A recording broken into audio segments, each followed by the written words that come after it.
সূরা আল মুতাফফিফিন। বিসমিল্লাহির রহমানির রহিম। রহমান রহিম আল্লাহ তাআলার নামে।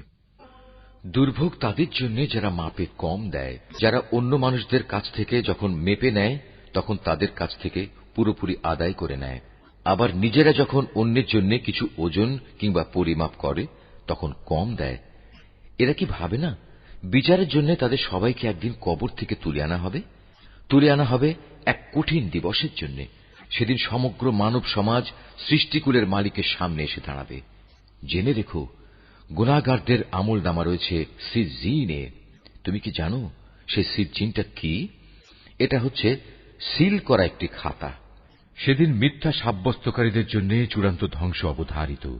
যারা শেষ বিচারের এই দিনটিকে মিথ্যা সাব্যস্ত করেছে, আসলে সব সীমা লঙ্ঘনকারী পাপিষ্ঠ ব্যক্তি ছাড়া কেউই এই বিচার দিনটিকে মিথ্যা সাব্যস্ত করে না। যখন তার সামনে আমার আয়াতসমূহ পড়ে শোনানো হয় তখন সে বলে, এগুলো হচ্ছে নিছক আগের কালের গল্পগাথা। কখনো নয়, কিন্তু এদের মনের উপর এদের কৃতকর্ম জং ধরিয়ে রেখেছে। অবশ্যই এসব পাপী ব্যক্তিদের সেদিন তাদের মালিক থেকে আড়াল করে রাখা হবে। অতঃপর তারা অবশ্যই জাহান্নামের আগুনে প্রবেশ করবে। তারপর তাদের বলা হবে, এ হচ্ছে সেই জাহান্নাম যা তোমরা মিথ্যা সাব্যস্ত করতে। হ্যাঁ, নেককার লোকদের আমল নামা রক্ষিত আছে ইল্লিয়িনে। তুমি কি জানো এ ইল্লিয়িনে রক্ষিত আমল নামা কি? এটাও হচ্ছে একটি সিল করা খাতা। আল্লাহ তাআলার নিকটতম ফেরেশতারাই তা তদারক করেন। নিঃসন্দেহে নেককার লোকেরা মহান নিয়ামতে থাকবে।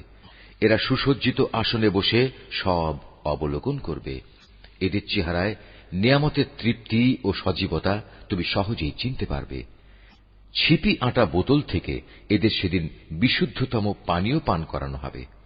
পাত্রজাত করার সময়ই কস্তুরীর সুগন্ধ দিয়ে যার মুখ বন্ধ করে দেয়া হয়েছে। এতে বিজয়ী হবার জন্য প্রতিটি প্রতিযোগী প্রতিযোগিতা করুক। তাতে তাসনিমের ফল্গু ধারার মিশ্রণ থাকবে। তাসনিম এমন এক ঝর্ণাধারা, আল্লাহ তাআলার নৈকট্য লাভকারীরাই সেদিন এ পানীয় থেকে পান করবে। অবশ্যই তারা ভীষণ অপরাধ করেছে যারা দুনিয়ায় ঈমানদারদের বিদ্রূপ করত। তারা যখন ঈমানদার পাশ দিয়ে আসা যাওয়া করত তখন এরা নিজেদের মধ্যে তাদের ব্যাপারে চোখ টেপাটিপি করত। সে খুশিতে নিজ পরিবার পরিজনের কাছে ফিরে যাবে। এরা যখন তাদের দেখত তখন একে অপরকে বলত, দেখো এরা হচ্ছে কতিপয় পথভ্রষ্ট ব্যক্তি।